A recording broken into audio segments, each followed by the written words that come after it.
What's going on, people? Ryan Williams, AFC, back with another match match review. Of course, Everton versus Arsenal in a goalless draw at Goodison Park. Both new managers were in the stands today. Carlo Ancelotti for Everton was confirmed earlier. And of course, Mikel Arteta, who has arrived for us, Arsenal, yesterday. So, of course, if you're new to the channel, please make sure you like, share, subscribe. Let me know your thoughts in the comment section after the video. And hit the links in the description if you want to chat to me, my Twitter and Instagram. And yeah, let's just go through the team and then we'll go through the game as usual. So, Bert Leno, I thought he had probably, didn't really have that much to do today, if I'm honest. Everton, they were at us in the first half, but I mean, they weren't really clinical, were they? So that was a good thing for us, because a lot of us were kind of worried on what Everton were going to do, because they haven't lost they've been undefeated in the last 3. So, you know, a win and 2 draws. And against big teams, they beat Chelsea and they drew with Manchester United at Old Trafford, and they drew with us at Goodison Park. So there was a lot to think about coming back from our loss against Manchester City. And of course, you know, there was a lot to think about because the defence didn't really help Leno that day. But getting into the defence, Ainsley Maitland-Niles, he's alright today. Pretty standard performance. I thought there were times where I felt Ainsley did well. He was getting forward. He was helping Nelson out a lot more, giving him the ball, you know, give and go. Actually trying to deliver crosses into the box. Unfortunately, no one got on the end of it. But attackingly, Ainsley did okay as usual. But defensively, it's alright. Nothing really too special. But, you know, again, Everton were kind of attacking our wings today. And this is where I'm going to get into Bukayo Saka, who I thought he did a good job. He did what he could do. Of course, there's going to be lapses in this game because he's not a left back. He's only covering because we have no left back. As I forgot to mention in my preview about while I picked Kolasinac, completely forgetting he came off injured against Man City last week. So that was my mistake. But today, Saka, he did okay. You know, they were onto him. Of course, they know the situation. Everyone bloody knows our situation with fullbacks not being fit again. And, you know, obviously Tierney's injured, unfortunately, and Kolasinac is injured. So, of course, they're going to pick on Saka. Of course, Saka's a young guy. He's only been playing with us in the main team probably a little bit last season, and then, you know, predominantly more this season. So, I can't really fault him for some of the things, you know, getting forward and just leaving spaces behind, exposing us on the counter-attack. But it is what it is. Lucas Torreira, I thought he had a good game. I thought he did all right. He was down for the fight. Sorry, I just started there. He was down for the fight. He was getting in them tackles, them dirty tackles. And this is what we've been missing from Torreira. Him actually putting his foot in there and being strong and getting back. That was my biggest issue, getting back, but still being able to put a good performance in, because I've said it, we need Torreira at the base, depending on what was going on between if Xhaka was fit enough to play. I did pick him either way, and I'm going to get into Xhaka in a sec, because him and Guendouzi, Torreira and Guendouzi as a partnership, it's not the one. Guendouzi clearly likes to advance more forward up the pitch. Torreira has that in him. He can sit, but if Xhaka's there, he's probably going to be the most mobile player to actually go and try and create something for the team, while Xhaka would sit. Xhaka, I have to say, another game where he's played well. And this is one of the people I was even saying in my preview that has been along the others that want to leave in January. And of course, there was news saying today that a club in the Bundesliga team, if I get this wrong, excuse me, Hertha Brecha, they are after him apparently. So That is the rumour. I'm not sure if that's true or not. But regardless, since he's come back in this team from the Crystal Palace situation, he's kept his head down. He's been doing all right. He's been getting better. And today, I thought was a very good performance from him. Because predominantly, Everton were pretty much getting at our wides. Like, in the middle, they had the ball a little bit, but Xhaka was dropping back, Torreira was dropping back, and they made tackles when they needed to be. Xhaka looked a little bit more mobile today because, well, Everton didn't started to fade near the parts of the second half before they started to make tactical decisions, bringing on Moise Keane and etc. And I think Tosin came on. Then he came off, funny enough. But regardless of that, he played good. So them two as a partnership, that's fine by me for now, at least. Anyways, until we reshuffle the squad, because we still need to do that, guys.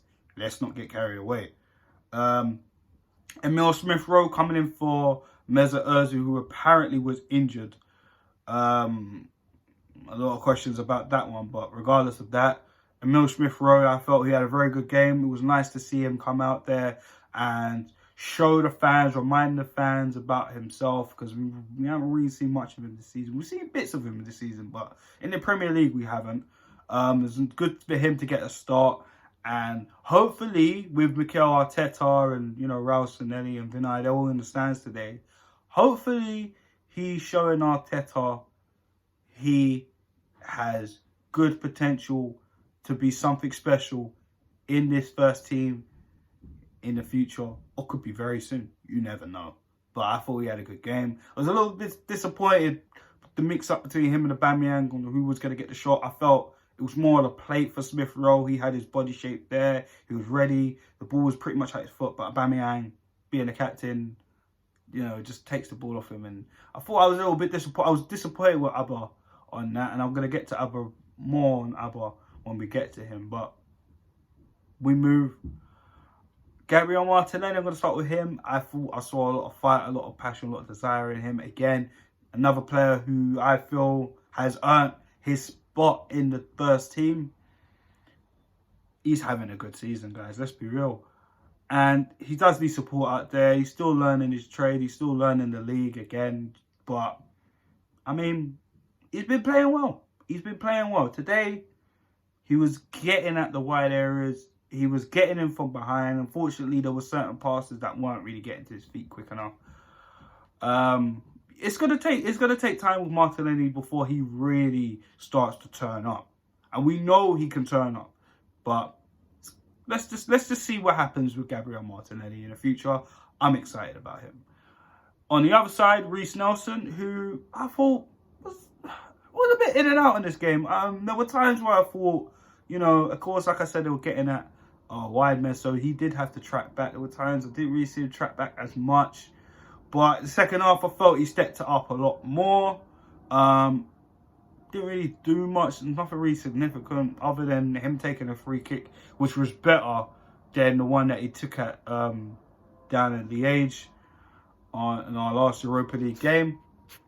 But regardless of that, he did all right. And Aubameyang, he didn't really, again, I felt Aubameyang didn't really look well today in the game. I didn't really feel like he was in the game.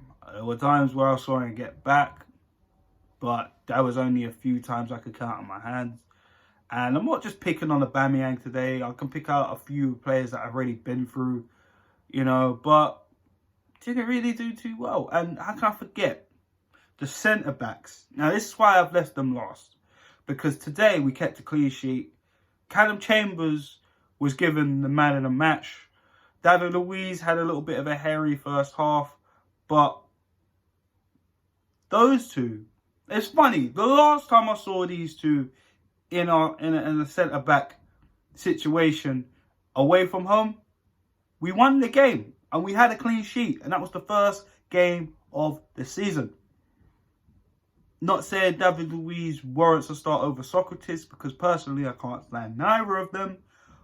But with what we have, because Mavropanos looks like he needs a loan move. I'm not too sure about him, but I need to see more from him. Holding, Not sure about his fitness at the minute. Of course, he had a big injury last season, and he's only really trying to find some type of form. We even tried to stay healthy for crying out loud. So, and we all know Mustafi's just not good enough. So, with what we got at the minute, this is probably the best we got. I'm not just saying that just because of this result. We have to almost also look at the Bournemouth result, even though Chambers was on the right and Socrates was in the middle with David Luiz. But Chambers and Luiz seem to be better than having Socrates and Chambers or Socrates and Luiz. It seems to be better. But we all know the truth. We all know we need to sort that defence out. And Mikel Arteta has a very, very big job coming into the Arsenal side. And like I said to you before in my previous videos, you know where I stand. I will back the man and support him, of course. Because the way I see it, any manager that comes to Arsenal, you'll have our support. The fact is, it's the board's support that they need to back with what they're saying. In that press conference, Mikel Arteta blew me away because some of the things he was saying in terms of progressing forward, in terms of if you don't want to play for this club, I haven't got time for it, etc. Those are the things you want to hear to get the fans infused about disappointment. Now, a lot of us have our opinions, you know, because it is a risk still. Let's be real, it is a risk. But again, I'm backing the manager because I love Arsenal Football Club. Arsenal Football Club need to go forward. Mikel Arteta is the man of the hour, as I like to say. Do you know what I mean? A quick wrestling punt. But regardless of that, the board, the Cronkies, need to support him fully. Because again, if they don't, then I don't know what other Arsenal fans are going to say about Mikel Arteta. Because we know this could be very bad for us. But this could be very good for us. Because a lot of us are starting to be a little bit more positive, which is what we want. The fans, we all need to try and get onto the same page. We've been disillusioned and split for so many years, even during the Arsene Wenger days of who's in and who's out. Do you know what I'm saying? So, you know, the club have made it like this. This is the reason why we're doing so poor, why we're ninth. Because the managers, the coaches, etc. Things were not put in place during Wenger's last few years in his reign and after that. It weren't good enough, and we all know that. So going forward, we're going to have to back the manager. We're backing Arteta. I'm backing Arteta anyways. But I feel we all need to be doing this and try and get behind the players. There's some players there that need to go, and then there's players out there that are screaming for a first team start. And I'm talking about some of the youngsters. Do you know what I'm saying? We saw Joe Willock come on. We saw Emile Smith-Rowe have a good game.